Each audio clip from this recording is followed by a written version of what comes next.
Auzubillahiminash-shaytanir-rajeem. Bismillahir-rahmanir-rahim. Hello, I am Dar Shaukat, and today our topic is fundamental rights. In the previous lecture, I had discussed about the first part of fundamental rights, that's the right to equality from Article 14 to 18. So before watching this video, please try to watch the first video that's about the right to equality from Article 14 to 18. Thank you so much. So आज के इस topic में हम discuss करते हैं the second fundamental right which is mentioned in the Indian Constitution. That right is about right to freedom.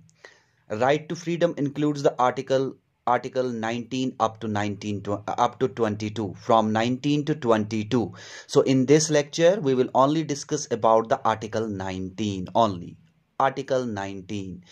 Article 19 guarantees 6 fundamental freedoms. Indian Constitution के अंदर जो Article 19 है उसके 6 सब clauses है. So Article 19 के अंदर जो है that is the right to freedom, उसके अंदर 6 fundamental rights है, sub rights. So पहला वाला है freedom of speech and expression. Freedom of speech and expression. So freedom of speech and expression is the first. Then second is the freedom to assemble peacefully without arms. Then third is the freedom to form associations. The next is freedom to move freely throughout the territory of India.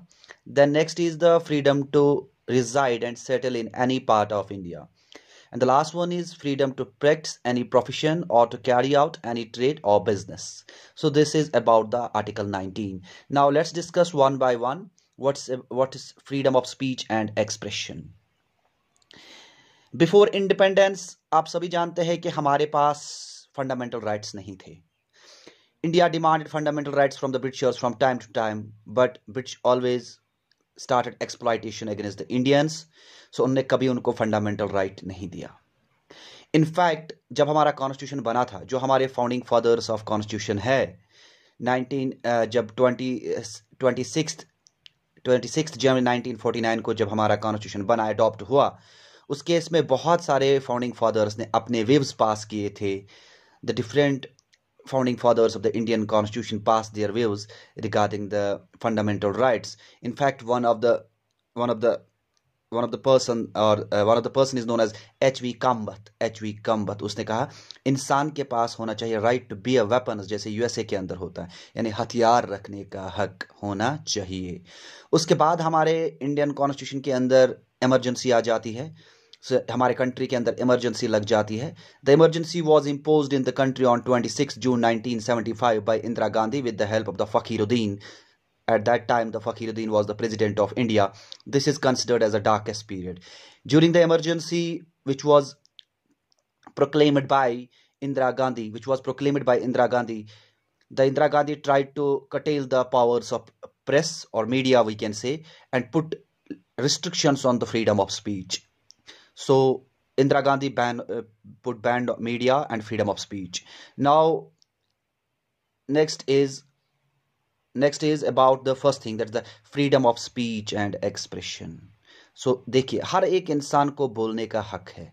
हर एक इंसान को express मतलब you are free to express anything, but make sure कि express के अंदर 3 चीजें आती है: right to receive, right to express, right to secrecy. So याद रखिएगा, ये 3 चीजें right to freedom of speech and expression में आती है. फिर से बता देता हूँ: right to receive, right to express, right to secrecy. So हमारे यहाँ पे आप एग्जाम्पल मान लीजिएगा कि एक थिएटर है, वहाँ पे मूवी चल रही है. मूवी के अंदर अब पहला नेशनल एंथम लग रहा है. नेशनल एंथम के अंदर अब सबको खड़ा होना है, बिकॉज रेस्पेक्ट दिखाना होता है नेशनल एंथम के अंदर. सो वहाँ पे 3 बच्चे थे जो जुहा बिलीफ से थे. वो बच्चे तो खड़े हुए, बट उन्होंने नेशनल एंथम गाया नहीं. टीचर ने उनको एक्सपेल किया. Then the case goes to the high court and then after the supreme court. Supreme court के अंदर नेशनल ऑनर एक्ट के तहत ये कहा गया कि ये जो जुहा बिलीफ के बच्चे हैं, इनके लिए काफ़ी है कि ये रेस्पेक्ट में बैठे थे. यानी इन्होंने अगर गाया नहीं, but right to remain silent is also is a respect. Right to remain silent is also a right. So ये केस जो है Brijbhushan versus state of Delhi के रिलेटेड हो गया था और उन बच्चों को फ्री कर दिया गया था. सो याद रखिएगा, the rights are not absolute. So state has some power to curtail our rights. So state puts some reasonable restrictions upon our rights. आप ये कहोगे कि that you have a freedom of speech and expression. So आप express करोगे, but make sure दूसरे side से state आपके ऊपर क्या कर रहा है, वो आपकी लिबर्टी को, आपकी फ्रीडम को कटेल कर रहा है, just because of the sovereignty, integrity, security, public order, contempt of court. So याद रखिएगा, जहां पे आप right to freedom of speech and expression कर रहे हो, वहां पे आपके ऊपर रीजनेबल रिस्ट्रिक्शंस है. रीजनेबल रिस्ट्रिक्शंस और those restrictions we can say जो स्टेट आपके ऊपर लगा देगा, उस समय पे आपको बोलने का हक नहीं होगा. क्यों? उस समय पे आपके कहने से किसी को नुकसान होगा. उस समय पे आपके कहने से कंट्री की सॉवरेंटी पे खतरा हो सकता है, कंट्री की इंटीग्रिटी पे खतरा हो सकता है, कंट्री की सिक्योरिटी पे खतरा हो सकता है, पब्लिक ऑर्डर पे खतरा हो सकता है. सो उस समय पे आपके यहां पे इस राइट को कटेल किया जा सकता है. होप सो कि आपको समझ में आया होगा. हमने डिटेल में पढ़ा freedom of speech and expression, first part. The second part is freedom to assemble peacefully without arms. यानी कोई 2 इंसान या 5 इंसान ये चाहते हैं कि वो किसी जगह मिलना चाहते हैं, और वो असेंबल का मतलब होता है जमा होना. सो असेंबल हो सकते हो आप, लेकिन आपको विदाउट आर्म्स होना है. मतलब हथियार आपको अपने साथ नहीं रखने हैं. हथियार होंगे तो उससे दूसरों को खतरा हो सकता है. पीसफुली आप असेंबल हो सकते हो, जमा हो सकते हो, एक दूसरे के साथ बात कर सकते हो, ग्रुप जमा हो सकता है. लेकिन अगर आप कुछ क्रिमिनल ट्रेसपास कर रहे हो या कोई अपना फोर्स किसी इंडिविजुअल के ऊपर कर रहे हो, सो उस केस में माना जाएगा दिस इज अनलॉफुल. सो उस केस में आपके ऊपर रिस्ट्रिक्शन लग सकता है. उसके बाद है freedom of association. Freedom of association का मतलब that everybody has a right to take part in the union और इन द कंपनी. कोई भी इंसान कोई एसोसिएशन खोलना चाहता है, ग्रुप ऑफ इंडिविजुअल्स मिल जाएंगे और वो कोई एसोसिएशन खोलना चाहेंगे, कोई यूनियन बनाना चाहेंगे, ग्रुप ऑफ पीपल, वो खोल सकते हैं यूनियन आराम से. लेकिन उसके ऊपर भी रीजनेबल रिस्ट्रिक्शंस होगा. वो क्या होगा? अगर वो कभी भी यूनियन कंपनी खोल रहे हैं, सो उनको वही करना होगा जिससे दूसरों को नुकसान नहीं होगा. सो अगर उनके कुछ खोलने से दूसरों को नुकसान हो रहा है, सो स्टेट उस पर रीजनेबल रिस्ट्रिक्शन लगा सकता है. या मान लीजिएगा नेक्स्ट वन है हमारे पास right to move freely throughout the territory of India.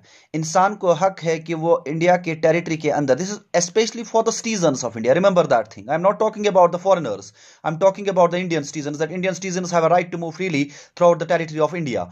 It means that every Indian citizen has a right कि वो इंडिया के किसी भी पार्ट में जा सकता है. लेकिन उसमें भी रिस्ट्रिक्शन है. अगर कहीं पे ये लिखा है कि जैसे जनरल अगर कहीं पे नोटिफिकेशन आया है, पुलिस ने कहीं पे पोस्टर लगा दिया है कि आप इस एरिया में नहीं जा सकते हो बिकॉज वहां पे खतरा है, या शेड्यूल कास्ट या शेड्यूल एरियाज जो होते हैं या उनमें आप नहीं जा सकते हो, तो उन 2 एरियाज के ऊपर कहीं कहीं पे अगर पुलिस ने या कोर्ट ने रिस्ट्रिक्शन लगाई होगी, तो आप ये नहीं कह सकते कि मैं वहां पे जाके मूव कर सकता हूं. वहां पे रीजनेबल रिस्ट्रिक्शंस है, वहां पे आप नहीं जा सकते. So reasonable restrictions means that here we can talk about the general और we can talk about the legal restrictions which are valid in nature, and nobody can raise or pose a question regarding the reasonable restrictions because it is for the betterment or for the welfare of the people. Next one is freedom to reside and settle in any part of India. So हर एक को हक है कि वो हिंदुस्तान में कहीं भी किसी भी स्टेट के अंदर सेटल हो सकता है, रह सकता है, अपना घर बना सकता है, एक्सेप्ट अगर गवर्नमेंट ने या कॉन्स्टिट्यूशन ने कहीं पे ये कहा हो कि ये मतलब शेड्यूल कास्ट के अंदर आप नहीं रह सकते. जैसे नॉर्थ ईस्ट स्टेट के अंदर हमारे पास कुछ स्टेट्स है, वहाँ पे शेड्यूल कास्ट, शेड्यूल ट्राइब्स हैं. सो उनके कल्चर को मेंटेन रखने के लिए वहाँ पे किसी को रहने नहीं दिया जाता है. सो आप वहाँ पे डिमांड नहीं कर सकते रहने की, जहाँ पे पहले से ही गवर्नमेंट ने कहा है कि नहीं आप वहाँ पे नहीं रह सकते हो. Rest you have a freedom, you can reside and settle in any part of India wherever you want. So उसके बाद एक और एग्जाम्पल बता देता हूं रिजनेबल रिस्ट्रिक्शन का सिंपली मतलब क्या होता है. एग्जाम्पल, कोई पब्लिक पार्क है, मान लीजिए निशात शालीमार है या कोई और पब्लिक गार्डन है, आप जाना चाहते हो वहां पे, आप वहां पे मूव करना चाहते हो, आप वहां पे रिजाइड करना चाहते हो, आप वहां पे रहना चाहते हो, मूवमेंट करना चाहते हो, लेकिन वहां पे पुलिस ने ये नोटिफिकेशन लगा के रखी है कि ये पार्क अब बंद रहेगी क्योंकि इस पार्क के अंदर जो भी जाता है वहां पे पार्क के अंदर सांप है तो इंसानों को खतरा हो सकता है. तो आप यहां पे मनमानी नहीं कर सकते, वो आपकी जिंदगी का सोच रहे हैं. तो यहां पे जो ये रिस्ट्रिक्शन लगाई है पुलिस ने आपको वहां पे ना जाने की, वो आपकी जान का सोच रहे हैं. This is called the reasonable restriction. उसके बाद लास्ट वाला पार्ट जो इसका है, freedom to practise any profession. यानी इंसान कोई भी काम कर सकता है और एनी ट्रेड, कोई भी ट्रेड कर सकता, कोई भी तिजारत कर सकता है, कोई भी जॉब कर सकता है। लेकिन यहां पे भी कुछ स्टेट ने कुछ क्या किए हैं, कुछ पावर स्टेट के पास। सपोज मान लीजिएगा कोई जॉब ऐसा है, उसके लिए अंदर हमें एलिजिबिलिटी है, टेक्निकल क्वालिफिकेशन होनी चाहिए, प्रोफेशनल क्वालिफिकेशन होनी चाहिए, सो वो होना जरूरी है। तो आप यहां पे ये नहीं कह सकते हैं कि मेरे पास फ्रीडम है कि मैं इस जॉब में अप्लाई कर सकता हूं, नहीं, it needs the professional and technical qualification. And याद रखिएगा, बाकी जितने सारे जॉब्स होते हैं, right to practise any professional, carry out any trade और बिजनेस, हाँ कर सकते हो आप, बट दैट बिजनेस और that trade should be according to the law, और we can say that should be the legal in the sense, मतलब कि आप ये कहोगे कि आप गन का व्यापार करोगे, आप वेपन्स का व्यापार करोगे, नहीं, वो नहीं होगा। स्टेट उस पर रीजनेबल रिस्ट्रिक्शन पहले से ही लगा चुकी है। सो गन से, वेपन से दूसरों को नुकसान होगा, आप वैसा नहीं कर सकते हो। सो इस लेक्चर के अंदर हमने सिंपल एक आर्टिकल को डिस्कस किया है, right to freedom, that is article 19 only, and in this article 19 we have 6 fundamental rights, that is the freedom of speech and expression, freedom to assemble peacefully without arms, freedom to form associations, freedom to move freely throughout the territory of India, freedom to reside and settle in any part of India, freedom to practice any profession or to carry out any trade or business.